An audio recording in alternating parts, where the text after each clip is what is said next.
Hello बच्चों, let's read this question. The question say that some of the metal that are chemically very reactive while other are less reactive on the basis of easiness of reaction of different metal with oxygen, water and acid as well as displacement reaction. The metal that have been arranged in series according to their chemical reactivity is known as activity series of metal. In reactivity series, the most reactive metal is placed at the top of series while the least reactive metal is placed at the bottom of series. As we go down in the series, the chemical reactivity of metal decrease as the metals placed at the bottom of the reactivity series like silver and gold are less reactive. Thus, they are usually found in native state in nature. Metal that is always found in free state. Option A gold, option B silver, option C copper, option D potassium. तो सबसे पहले समझेंगे बच्चों की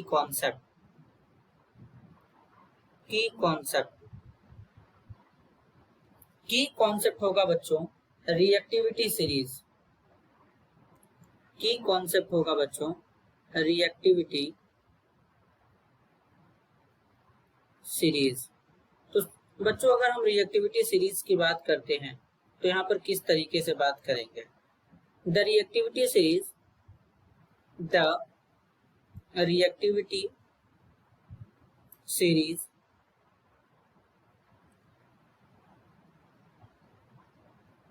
is a list of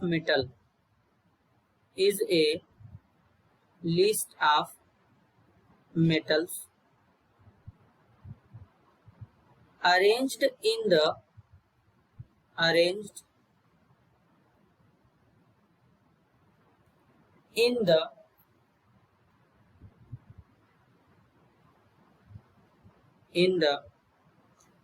order of their decreasing activities. Order of their decreasing activities.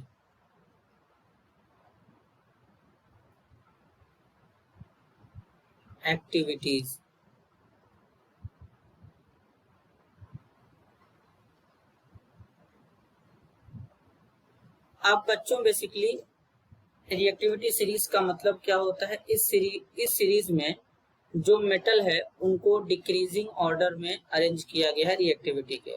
अब अगर हम इस सीरीज को बनाएं मेटल के सीरीज को तो किस तरीके से यहाँ पर डेवलप कर सकते हैं। तो सबसे पहले हमारा आता है पोटेशियम, फिर है बच्चों सोडियम, देन कैल्शियम, फिर है मैग्नीशियम, इसके बाद है एल्यूमिनियम, फिर है बच्चों जिंक, आयरन है, इसके बाद लेड है। लेड के बाद बच्चों हाइड्रोजन है। अब हाइड्रोजन के बाद कॉपर है, मरकरी है, कॉपर है, फिर यहाँ पे मरकरी है, फिर यहाँ पे सिल्वर है, फिर हमारा गोल्ड है। अब बेसिकली बात करें बच्चों तो इसमें ये जो मेटल्स होते हैं इधर वाले मेटल हमारे मोस्ट रिएक्टिव होते हैं। मोस्ट रिएक्टिव होने का मतलब इनका रिएक्टिविटी ज्यादा होगा और इधर के ये जो मेटल होते हैं ये लीस्ट रिएक्टिव होते हैं।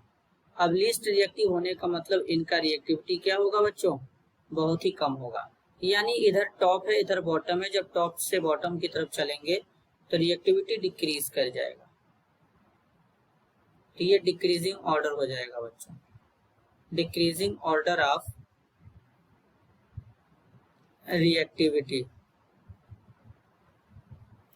अब बेसिकली इसमें हम बात करें बच्चों तो इसको किस तरीके से बात कर सकते हैं। अब यहाँ पर है पोटेशियम, यहाँ पर है गोल्ड। तो अब इनमें भी अगर हम कंपेयर करें बच्चों तो इस सीरीज में सबसे पहले यहाँ पर कौन सा मेटल है, पोटेशियम मेटल। तो पोटेशियम मेटल बहुत ज्यादा रिएक्टिव होगा बच्चों, हाईली रिएक्टिव होगा। अब बच्चों जो मेटल हाईली रिएक्टिव होता है मतलब बहुत ज्यादा रिएक्टिव होता है वो फ्री स्टेट में एग्जिस्ट नहीं कर पाता है। लेकिन अगर हम यहाँ पे गोल्ड की बात करें तो गोल्ड क्या होगा बच्चों, लीस्ट रिएक्टिव होगा। अब लीस्ट रिएक्टिव होने का मतलब क्या है बच्चों, लीस्ट रिएक्टिव होने का मतलब है कि इसका रिएक्टिविटी इतना ज्यादा कम होगा कि ये हमारे फ्री स्टेट में एग्जिस्ट कर जाएगा, नेटिव स्टेट में एग्जिस्ट कर जाएगा, मतलब ये किसी के साथ रिएक्ट नहीं करता। तो इसीलिए गोल्ड को तो नोबल मेटल यानी इनर्ट मेटल भी कहते हैं बच्चों, क्योंकि इसका रिएक्टिविटी बड़ा ही कम होता है।